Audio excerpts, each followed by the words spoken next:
Dear viewers, السلام علیکم ورحمۃ اللہ وبرکاتہ۔ آج ہم بات کریں گے کہ معرفت کیا ہے۔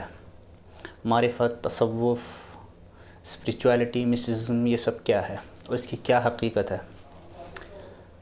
سب سے پہلے تصوف جو ہے میں پہلے بھی ڈسکرائب کر چکا ہوں کہ اس وقت تو تصوف کو جو ہے ایک صرف تصوف رسوم ہی رہ گیا ہے، جیسے کہ پیری مریدی اور یہ سب چیزیں ایک ٹریڈیشن بن کر رہ گئی ہے، اور بعض چیزیں ایسی ہیں جو بالکل دین کی، جو اسلام ہے اس کی اصل کے خلاف ہیں بہت ساری چیزیں۔ تو تصوف آپ نام کہہ لیں یا کچھ بھی کہہ لیں یا معرفت کہہ لیں، یہ علم کیا ہے، یہ کیا چیز ہے، یہ باطن کا علم جو ہے یہ کیا ہے۔ تو اس کو میں بہت کوشش کروں گا سمجھانے کی آسان طریقے سے، اور جو کمپیٹیبل ہے اسلام کے ساتھ وہ اسپریچولیٹی میں آپ کو بتاؤں گا۔ آپ ان نیم اس کو تصوف کہیں، کچھ کہیں، یا جو معرفت نام دے لیں یا جو بھی آپ نام دے لیں، وہ ایک الگ مسئلہ ہے، لیکن اس کی کیا حقیقت ہے اس کے بارے میں بات کروں گا۔ جیسا کہ میں نے بتایا کہ تصوف کے اندر بعض چیزیں ایسی ہو گئی ہیں جو اصل میں صرف ایک ٹریڈیشن اور رسوم ہیں بس، اور کچھ نہیں ہے، اور وہ اپنے آپ میں ایسا لگتا ہے کہ جو ہے الگ ایک مذہب ہے۔ اور بعض چیزیں ایسی ہیں جو دوسرے فلسفوں سے لی گئی ہیں، دوسری جو ہے فلسفیز سے اس کے اندر لی گئی ہیں، اور اسی طرح سے موناسٹسزم بھی اس کے اندر ہے، بعض جو ہے ترک شریعت اور اس طرح کی چیزیں بھی اس کے اندر ہیں، اور اس طرح کی کافی چیزیں ہیں جو اسلام کی اصل کے جو ہے خلاف ہیں۔ تو میں صحیح تصوف یا صحیح اسپریچولیٹی جو کمپیٹیبل ہے اسلام کے ساتھ، وہ میں آپ کو بیان کروں گا، وہ میں آپ کو سمجھانے کی کوشش کروں گا، اور معرفت کیا ہے۔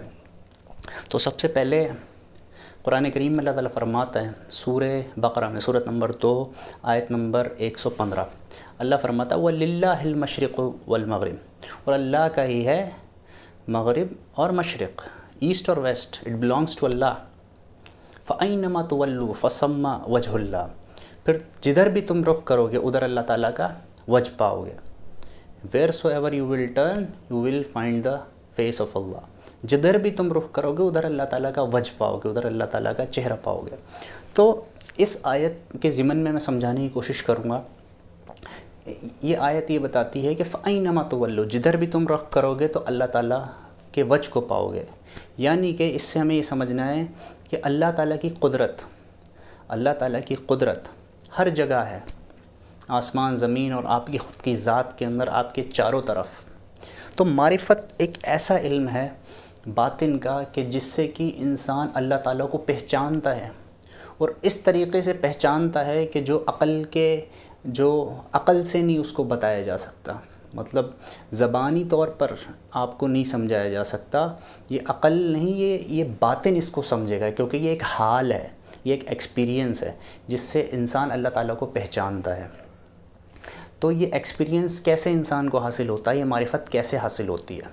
تو اس کے لیے میں ایک ایگزامپل دیتا ہوں۔ جیسے کہ مان لیں کبھی انسان کو زندگی کے اندر ایسا لگتا ہے کہ اس کا زندگی پر کوئی کنٹرول نہیں رہا، کئی بار وہ اس طرح سے ہار جاتا ہے، اسے لگتا ہے کہ کوئی چیز اس کے قابو میں نہیں ہے، تو یہی چیز اس کو بتاتی ہے کہ وہ کتنا لاچار ہے، اور ہر چیز اصل میں اللہ تعالیٰ کے کنٹرول کے اندر ہی ہے، اسی کی قدرت کے اندر ہی ہے، اور وہ بے وجہ اپنی انا اور اپنی خودی اور اپنی سیلف کو بنائے بیٹھا ہے، یعنی کہ وہ اپنی سیلف جو کچھ بھی ہے اسے لگتا ہے کہ وہ کسی چیز کے کنٹرول میں ہے، کسی شے کے کنٹرول میں ہے، لیکن ایسا نہیں ہے، وہ کسی شے کے کنٹرول میں نہیں ہے، پورا کا پورا کنٹرول ہر چیز اللہ تعالیٰ کی قدرت کے اندر ہے، اللہ تعالیٰ کے قابو ہے۔ ان اللہ علی کل شیء قدیر، اللہ تعالیٰ ہر چیز پر قادر ہے۔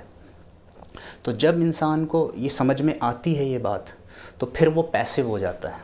پیسو مطلب وہ پھر ہر چیز اللہ تعالیٰ پہ چھوڑ دیتا ہے۔ کیا اللہ تعالیٰ کرتا ہے، وہ اس چیز کو دیکھتا ہے زمانے کے اندر، دنیا کے اندر، اور وہ خود کے اپنے اندر، یعنی کہ تو یہ مثال سے سمجھیں۔ باقی جو ایگو ہے، ایگو کا کانسیپٹ سمجھیں کہ ایگو جو ہے، ایگو کیا ہے؟ ایگو ہے آئی می مائن۔ آپ کسی چیز سے بھی اپنے آپ کو آئیڈینٹیفائی کرتے ہیں، اپنی خواہشات، اپنے آپ کے جذبات، آپ کیا چاہتے ہیں، آپ ایسا چاہتے ہیں، ویسا چاہتے ہیں، تو یہ ساری چیزیں آپ کی ایگو ہیں، اور یہ چیزیں آپ کے مطابق ہو بھی سکتی ہیں، نہیں بھی ہو سکتی ہیں۔ تو جب یہ چیزیں آپ کے مطابق نہیں ہوتی تو آپ فرسٹریٹ ہوتے ہو، آپ جھنجھلا اٹھتے ہو، آپ پریشان ہو اٹھتے ہو، اور جب یہ چیزیں آپ کے مطابق ہوتی ہیں تو آپ بڑا خوشی میں رہتے ہو اور اڑ اڑ کے چلتے ہو اور فخر میں رہتے ہو۔ تو یہ ساری چیزیں جو ہے یہ نفس کو جو ہے انرجائز کرتی ہیں، آپ کی ایگو کو۔ تو اس ایگو کو ختم جو انسان کرتا ہے، اس نفس کو، اس سیلف کو، اس ایگو کو ختم کرتا ہے اور وہ پوری طرح سے سبمسو ہو جاتا ہے اللہ تعالیٰ کے آگے، تو اس کو پھر معرفت حاصل ہوتی ہے۔ تو جب انسان اپنی انا سے، اپنی انا کو ختم کر دیتا ہے، اپنی سیلف کو ختم کر دیتا ہے، اپنی ایگو کو ختم کر دیتا ہے، تو پھر اس کو پھر پریزنس حاصل ہوتی ہے۔ کیسی پریزنس؟ کہ وہ پھر دنیا کے اندر جو کچھ بھی ہے آسمان اور زمین میں اور خود کی ذات کے اندر، وہ دیکھتا ہے اللہ تعالیٰ کی قدرت کو۔ اللہ، یاد رکھیں، میں اس پر آؤں گا کہ میں کیوں یہ کہہ رہا ہوں کہ اللہ تعالیٰ کی قدرت کو پھر وہ دیکھتا ہے اور اس شان کو پہچانتا ہے۔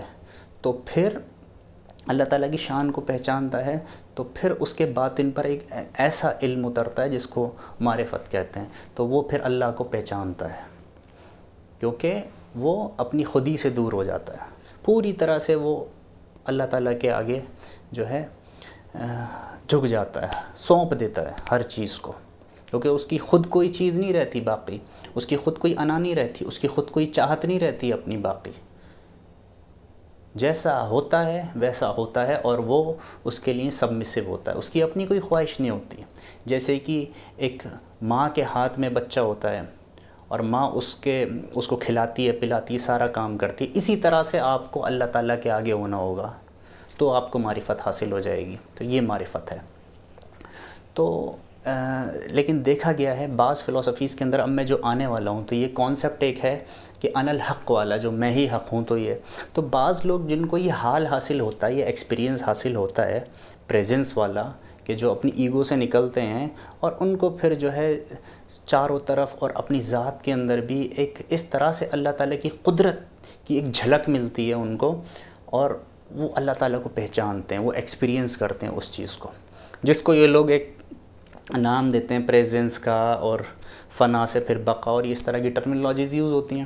تو یہ جب انسان کو یہ سمجھ آتا ہے، یہ ساری چیز، یہ مطلب یہ حال، یہ کیفیت اس کے اندر پیدا ہوتی ہے، تو جب یہ حال، یہ کیفیت اس کے اندر پیدا ہو جاتی ہے انسان کے اندر، تو کچھ لوگ مطلب جو کچھ فلسفوں کے اندر یہ ہے کہ وہ یہ کہتے ہیں کہ اصل نے اصل کو پہچانا، یعنی کہ وہ یہ کہتے ہیں کہ جو آپ کے اندر کی، مطلب جو آپ کے اندر ہے، آپ کے باطن میں، روح کہہ لیں یا جو بھی کہہ لیں، اس نے جس کو پہچانا وہ سیم ہے اور وہ ایک ہو گئے اب، یعنی کہ یہی چیز ہے، دیٹ از یونین، اس کو کہتے ہیں یونین ود گاڈ۔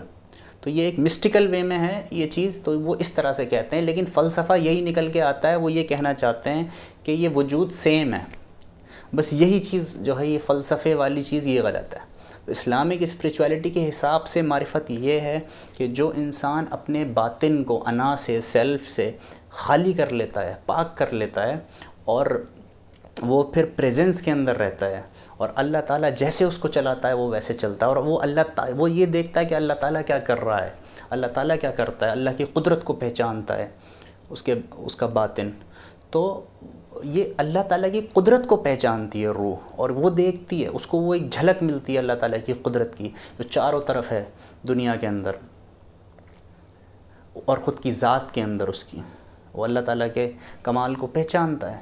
تو یہ چیز معرفت ہے، بٹ اس کا کہیں سے کہیں تک یہ چیز نہیں ہے کہ جو ہے مخلوق اور خالق جو ہے ایک ہو گئے، نہیں، یہ ایک طرح کا علم ہے، جو باطن کا ایک علم ہے، ایک معرفت ہے یہ۔ تو یہ چیز اس ضمن میں اس کو سمجھیں۔ اس سے آگے اگر کوئی چیز کوئی کہتا ہے کہ انسان حق ہے اور اس کے اندر جو حق بیٹھا ہے اور اس نے جس کو دیکھا وہ ایک ہے، باطن کا جو آپ کی روح ہے، جو بھی اس کی اور جو خدا ہے اس کی ایسنس سیم ہے، یہ بالکل غلط ہے، یہ اسلام کی اصل سے پھر یہ چلی جائے گی۔ تو اللہ تعالیٰ کی مخلوق ہے انسان، اور اللہ تعالیٰ کا علم اس نے انسان کے باطن کے اندر ڈالا ہے، اس کی روح کے اندر یہ چیز ہے، روح اس اللہ تعالیٰ کو پہچاننا چاہتی ہے تو اس لیے وہ پہچانتی ہے۔ اس کی قدرت کو، تجلی کہہ لیں ورڈ، تو اس کی تجلی کو وہ دیکھتی ہے. تجلی اور یہ سب اس کا مطلب یہ نہیں ہے کہ اللہ تعالیٰ ہر چیز میں ہے، یا مطلب یہ دنیا اللہ تعالیٰ ہے یا کوئی اور اللہ تعالیٰ ہے، یا انا الحق کہہ کے میں خدا ہوں، ایسا نہیں ہے. یہ بالکل غلط ہے، یہ بالکل الگ فلسفہ ہو جائے گا. تو صحیح اسپریچولیٹی یہ ہے جو میں نے بتائی اتنا، کہ جب انسان ایک اور مثال دیتا ہوں، کہ جب انسان مطلب جو بھی تقدیر ہے، کہ جو کچھ بھی اللہ نے طے کر دیا وہ ہونا ہے، وہ آپ تک آنا ہے، اور جو نہیں آنا وہ نہیں آئے گا. اگر اس کیفیت سے بھی انسان زندگی گزار لے تو وہ معرفت ہے. تو وہ معرفت کا حال ہے کہ وہ پورا سبمسو ہو جائے، اس کو پتہ ہے اللہ تعالیٰ کا ہر چیز میں اللہ تعالیٰ کا فیصلہ ہے اس کی زندگی کے اندر، اس کی ذات کے اندر. تو کیوں پھر وہ انا اپنی بناتا ہے؟ قرآن میں اللہ فرماتا ہے سورہ فرقان میں سورۃ نمبر 25 آیت نمبر 43، ارأیت من اتخذ الہہ ہوا، کہ کیا تم نے نہیں دیکھا اس شخص کو جس نے اپنی خواہشات کو ہی اپنا خدا بنا لیا. تو اپنی خواہشات، اپنی نفس، اپنی ایگو کو، یہ ایگو کبھی سیٹسفائی نہیں ہوتی. آج یہ آپ کو اگر کسی کو ماروتی 800 چاہیے تو وہ ماروتی 800 اس کو مل جائے گی، تو وہاں پہ نہیں رکے گی، اس کو پھر مرسڈیز چاہیے، تب بھی خوش نہیں ہوگی، پھر کہے گی کہ بنگلہ چاہیے. تو ایگو کبھی اطمینان میں نہیں آتی، یہ کھیل کھیلتی ہے آپ کے ساتھ، خواہشات پیدا کرتی ہے. لیکن جو انسان جو اللہ کی رضا میں اپنی رضا بنا لیتا ہے تو اس کو معرفت حاصل ہوتی ہے. یہی صحیح معرفت ہے. باقی لیکن اس سے ہٹ کر کوئی فلسفے بیان کرتے ہیں اور ترک دنیا، ترک شریعت، لیکن یہ کیفیات، یہ حال ایسا ہی نہیں ہے کہ کوئی مسلمان ہی حاصل کرتا ہے، وہ دوسرے لوگ بھی اس کیفیات سے مطلب اس کیفیات میں آ سکتے ہیں. لیکن اس کا مطلب یہ نہیں ہے کہ بنا ایمان اور عمل کے آپ کو فلاح مل جائے گی. تو ظاہر بھی ہے، باطن بھی ہے، دونوں چیزیں ہیں. تو باطن جب اللہ تعالیٰ کو پہچان رہا ہے، اس کو وہ علم حاصل ہو رہا ہے، وہ معرفت حاصل ہو رہی ہے، تو اس کا مطلب نہیں ہے کہ کوئی ترک شریعت کر دے گا یا کوئی ایمان اور عمل کے اس سے نکل جائے گا. نہیں، ایمان بھی ضروری ہے اور اسلام ضروری ہے. وَمَن يَبْتَغِ غَيْرَ الْإِسْلَامِ دِينًا فَلَن يُقْبَلَ مِنْهُ وَهُوَ فِي الْآخِرَةِ مِنَ الْخَاسِرِينَ. تو وہ خسارے میں سے ہوگا. تو اس کو چاہیے، انسان کو چاہیے کہ ایمان لائے اور عمل کرے. تو اس معرفت کا جو ہے صحیح اپلیکیشن اس کا تب ہے، ورنہ معرفت کا صحیح اپلیکیشن نہیں ہے. وہ تو پھر اور دوسرے فلسفے ہیں اس طرح کے، وہ تو آپ کو پھر تو ہر چیز خدا بنا دے گا انسان، کہاں کا کہاں پہنچ جائے گا. تو یہ بالکل ٹھیک نہیں ہے. تو صحیح معرفت جو ہے وہ میں نے آپ کو بتائی کیا صحیح معرفت ہے. اور ایمان اور عمل، اس سے کوئی آزاد نہیں ہو سکتا، اس سے کوئی آزاد نہیں ہو سکتا. کوئی کہے کہ ہم اب جو ہے اللہ کو دیکھتے ہیں، ہم اللہ کو تکتے ہیں، اور اللہ کا جو ہے بقا ہمیں حاصل ہے اور یہ ہے اور وہ ہے. کوئی کہے یہ حال مجھ کو حاصل ہے تو میں شریعت سے آزاد ہو گیا، ایسا نہیں ہے. تو بعض صوفیہ میں بھی ایسے ہیں. تو یہ چیز بالکل غلط ہے. اسی طرح سے جو بھکشو ہے اور جو مناسٹسزم ہے، اللہ پر پتہ ما کتبنا علیہم، یہ اللہ تعالیٰ نے ان کو اس چیز کا حکم نہیں دیا. جو یہ رہبانیت ہے، ترک ایک دم دنیا چھوڑ دینا، کہ شادی نہیں کرنا، اور جو ہے بالکل دنیا سے ترک بھکشو بن جانا، فقیری، یہ سب ایلین کانسیپٹس ہیں، سب غلط ہیں. کوئی اسلام میں اس کی جگہ نہیں ہے. دنیا میں رہتے ہوئے اس دل کو دنیا سے خالی رکھنا یہ اصلی ہے، اور اس دل کے اندر آپ کے اللہ تعالیٰ کی محبت اور اللہ تعالیٰ کی معرفت پھر ہونی چاہیے. تو وہ صحیح معرفت ہے، وہ صحیح اسپریچولیٹی ہے، یہ صحیح اسپریچولیٹی ہے. باقی سب اس سے ہٹ کر سب غلط ہے. کوئی کچھ بھی کہتا رہے، کچھ بھی بات کرتا رہے. تو ایمان عمل کے بنا کوئی چیز صحیح نہیں ہے. تو ظاہر بھی ہے، باطن بھی ہے. باطن کو بھی درست کریں اور اپنے ظاہر کو بھی درست کریں. باقی رسومات میں نہ پڑیں، باقی سب ٹریڈیشن میں نہ پڑیں، ٹھیک ہے. اور جو عین اسلام کی ٹیچنگ سے خلاف کوئی چیز جاتی ہے وہ بالکل غلط ہے. اللہ خالق ہے، ہم مخلوق ہیں. اللہ فرماتا ہے ان یشاء یذہبکم ویأتی بخلق جدید، کہ اللہ چاہتا، اگر اللہ چاہے تو تم کو ہٹا کر نئی خلقت پیدا کر دے. تو اللہ تعالیٰ نئی خلقت پیدا کر سکتا ہے. کیا فرشتے اللہ کی عبادت نہیں کرتے؟ فرشتے اللہ کو نہیں جانتے؟